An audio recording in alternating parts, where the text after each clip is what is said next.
Hello बच्चों, आज इस वीडियो में मैं आपको ये बताऊंगा कि इलेक्ट्रिक फील्ड लाइंस पे बेस्ड क्वेश्चंस कैसे आते हैं। ठीक है, तो सबसे पहले ये क्वेश्चन है कि हमको एक करेक्ट ऑप्शन इनमें से चूज़ करना है और ये फिगर को देखते हुए करेक्ट ऑप्शन चूज़ करना है। फिगर ये है कि दो चार्जेस हैं, फर्स्ट चार्ज आपको दिख रहा है और ये है, और सेकंड चार्ज ये है। ठीक है, ये आप इसमें दिमाग लगाओ कि आपको इसमें क्या क्या दिख रहा है। अब पहला ऑप्शन है कि बोथ आर नेगेटिव, दूसरा ऑप्शन है कि बोथ आर पॉजिटिव, तीसरा ऑप्शन है कि Q is positive, that Q1 is positive, ये Q1 है।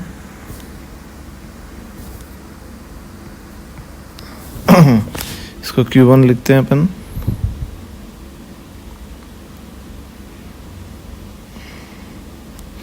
और ये Q2 है। चौथा ऑप्शन है कि Q1 इज नेगेटिव और Q2 इज पॉजिटिव। ठीक है, तो ये जो देखने वाली बात है कि बेटा दोनों डायग्राम्स में जो लाइंस हैं, फील्ड लाइंस, वो दोनों चार्जेस की तरफ आ रही हैं। दिख रहा है आपको? तो इनका नेचर तो सेम होगा, क्योंकि अगर नेचर अलग अलग होता तो एक से फील्ड लाइन निकल रही होती और एक में टर्मिनेट हो रही होती। पर इस केस में दोनों ही में फील्ड लाइंस टर्मिनेट हो रही हैं, तो नेचर सेम है। और क्योंकि टर्मिनेट नेगेटिव चार्ज पे होती है, तो इसका करेक्ट आंसर क्या होगा कि बोथ चार्जेस आर नेगेटिव। तो बेटा करेक्ट आंसर इज ए। ठीक है, इजी है। अब आते हैं अपन नेक्स्ट पे क्वेश्चन। नेक्स्ट क्वेश्चन है कि तीन पॉजिटिव चार्ज जो हैं वो एक इक्विलैटरल ट्रायंगल के वर्टेक्स पे रखे हुए हैं। तो जो रिजल्टेंट फील्ड लाइंस का स्केच होगा वो कैसा दिखेगा, हमें बताना है। तो आप ये सोचो, सबसे पहले अगर ऑप्शन नंबर 1 की बात करें तो ऑप्शन नंबर 1 में बहुत सारी वो हैं प्रॉब्लम्स हैं। सबसे बड़ी प्रॉब्लम ये है कि फील्ड लाइंस जो हैं, आप ये देखोगे कि फील्ड लाइंस यहाँ पे गौर करो आप, ये इस प्रकार का लूप बना रही हैं। तो आप ये जो पॉइंट है यहाँ पे अगर आप टेंजेंट बनाओगे तो ये बन गया, और इसी पॉइंट पे अगर आप एक और टेंजेंट बनाओगे तो ये बन गया। तो बेटा एक ही पॉइंट पे दो टेंजेंट पॉसिबल नहीं है, तो फर्स्ट ऑप्शन गलत हो गया। सेकंड ऑप्शन, अच्छा सेकंड को भी रुकते हैं, छोड़ते हैं। सेकंड ऑप्शन में कोई प्रॉब्लम नहीं है, कोई गलती नहीं है। अब सेकंड देख सकते हो कि पहले मैं सेकंड में बता देता हूँ कि बीच में क्योंकि तीनों चार्जेस इक्वल हैं, तो इनके ट्रायंगल के सेंट्रॉइड पे जो वो होगा इलेक्ट्रिक फील्ड होगी वो ज़ीरो होगी, तो वहाँ तो फील्ड लाइंस बनेंगे नहीं। और यहाँ पे कोई क्लोज लूप भी नहीं बन रहा है, और यहाँ पे कोई भी दो पॉइंट, एक ही पॉइंट पे दो टेंजेंट भी नहीं है। तो वैसे इसका आंसर एक तो करेक्ट है, B option. B option is the one of the correct answers. हो सकता है एक से ज़्यादा भी हो। सी ऑप्शन गलत है, क्योंकि पहले तो ए गलत है, ए पे क्रॉस लगा देते हैं। सी भी गलत है। सी इसलिए गलत है क्योंकि सी ऑप्शन में जो है बीच में आपको दिख रहा है क्लोज लूप बन रहा है ना। इलेक्ट्रोस्टैटिक फील्ड लाइंस कभी भी क्लोज लूप नहीं बनाती।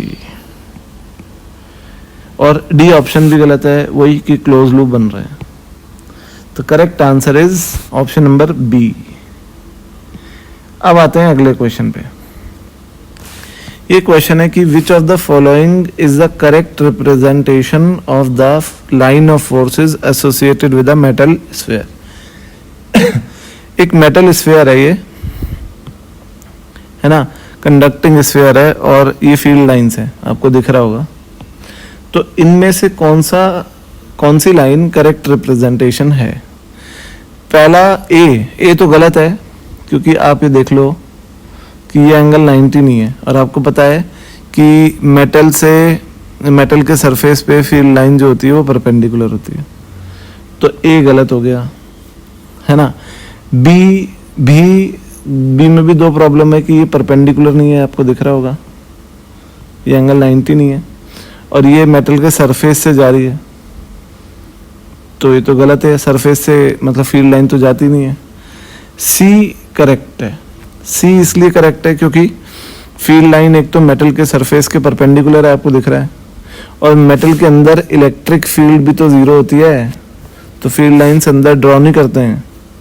और फोर तो गलत है ही है क्योंकि फील्ड लाइन परपेंडिकुलर नहीं है, ये आपको दिख रहा होगा। अब आते हैं अगले क्वेश्चन पे। सेम वही क्वेश्चन है कि एक न्यूट्रल कंडक्टिंग स्फीयर को हमने दो अपोजिटली चार्ज्ड प्लेट्स के बीच में रख दिया है, ठीक है, और कंडक्टिंग स्फीयर है तो इलेक्ट्रिक फील्ड जीरो होगी। तो हमें जो है सही पैटर्न चूज करना है। तो ए गलत है क्योंकि फील्ड लाइंस टेंजेंशियली जा रही हैं, गलत होता है, परपेंडिकुलर जानी चाहिए।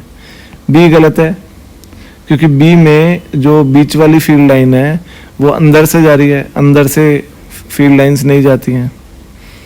सी जो है, सी सही है बिल्कुल क्योंकि फील्ड लाइंस परपेंडिकुलर भी हैं, दिख रहा है आपको, और फील्ड लाइंस जो है वो अंदर भी नहीं है, बिल्कुल सही है। और डी ऑप्शन भी गलत है क्योंकि फील्ड लाइन इस स्फीयर के परपेंडिकुलर नहीं है।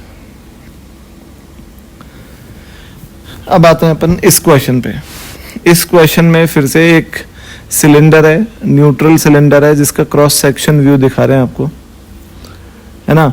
तो सिलेंडर का क्रॉस सेक्शन व्यू ऐसे ही स्फीयर जैसा दिखेगा आपको, और आपको बताना है कि correct electric field lines pattern कौन सा होगा। बेटा बी से स्टार्ट करता हूँ। बी गलत है क्योंकि आप ये सोचो कि फील्ड लाइंस निकल के, है ना, ऐसे जा रही हैं, बी से निकल के ऐसे जा रही हूँ, तो बेटा ये तो प्लस से माइनस पे टर्मिनेट होती है ना, तो ये माइनस पे तो आ ही नहीं रही।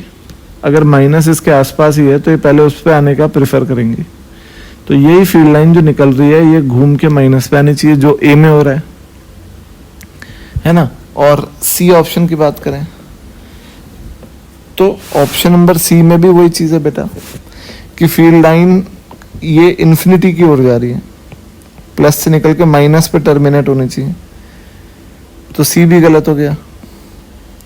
डी में यही गलती है। डी में यहाँ पे इस पॉइंट पे या और इस पॉइंट पे दो टेंजेंट है, एक तो ये टेंजेंट है, एक तो ये टेंजेंट है, इस पे एक ये टेंजेंट है, एक ये टेंजेंट है, तो एक पॉइंट पे दो टेंजेंट फील्ड लाइंस के नहीं हो सकते क्योंकि एक ही पॉइंट पे दो फील्ड की डायरेक्शंस पॉसिबल नहीं है। तो करेक्ट आंसर ए है, ए में कोई भी गलती नहीं है ना। अब आते हैं अपन, ये अगर आपको लग रहा हो कि सर ये क्लोज लूप बना रही, तो बेटा क्लोज लूप नहीं है, ये प्लस से चल रही है माइनस पे खत्म, तो ये लूप है ही नहीं। अब आते हैं अगले पे। ये जेई का क्वेश्चन है बेटा, इसमें बोल रहा है कि दो चार्जेस हैं Q1 Q2 और ये लाइंस फील्ड लाइंस हैं इनकी, तो फील्ड लाइंस क्या सजेस्ट करती हैं? ये फील्ड लाइंस ये सजेस्ट करती हैं कि आप ये देख सकते हो कि मैग्नीट्यूड ऑफ चार्ज जो है वो Q1 पे, मैग्नीट्यूड ऑफ चार्ज Q1 का ज़्यादा है क्योंकि Q1 के आसपास फील्ड लाइंस ज़्यादा हैं और Q2 के पास फील्ड लाइंस कम है। तो मैग्नीट्यूड ऑफ चार्ज जो है वो Q1 का ज़्यादा है। क्लियर है? तो एक ऑप्शन तो ए हो गया। और दूसरा ऑप्शन कि वो वाला पॉइंट जहाँ पे इलेक्ट्रिक फील्ड ज़ीरो होगी, वो पॉइंट कहाँ होगा जहाँ पे इलेक्ट्रिक फील्ड ज़ीरो होगी? तो आप ये देख सकते हो कि वो पॉइंट इनके बीच में तो आएगा नहीं कहीं पे। क्यों? क्योंकि दोनों का साइन अपोजिट है, क्योंकि यहाँ से फील्ड लाइंस निकल रही हैं तो ये पॉजिटिव चार्ज होगा, ठीक है, और यहाँ पे टर्मिनेट हो रही हैं तो ये नेगेटिव चार्ज होगा। तो ऐसा कोई पॉइंट इनके बीच में तो आएगा नहीं जहाँ पे इलेक्ट्रिक फील्ड ज़ीरो होगी। तो वो पॉइंट या तो यहाँ पे आएगा रीजन 1 में या रीजन 2 में। अब आप सोचो कि जो चार्ज का मैग्नीट्यूड कम है उसके पास electric field, net electric field zero होगी ना, हम पढ़ चुके हैं ऐसा पहले इक्विलिब्रियम ऑफ चार्जेस में। तो जो इलेक्ट्रिक फील्ड है वो ज़ीरो होगी जहाँ किसके पास, Q2 के पास, है ना, some finite distance near right of charge Q2। तो एक ऑप्शन करेक्ट हो गया डी। ठीक है, अब ये था हमारा बेटा numericals based on electric field lines. Thank you.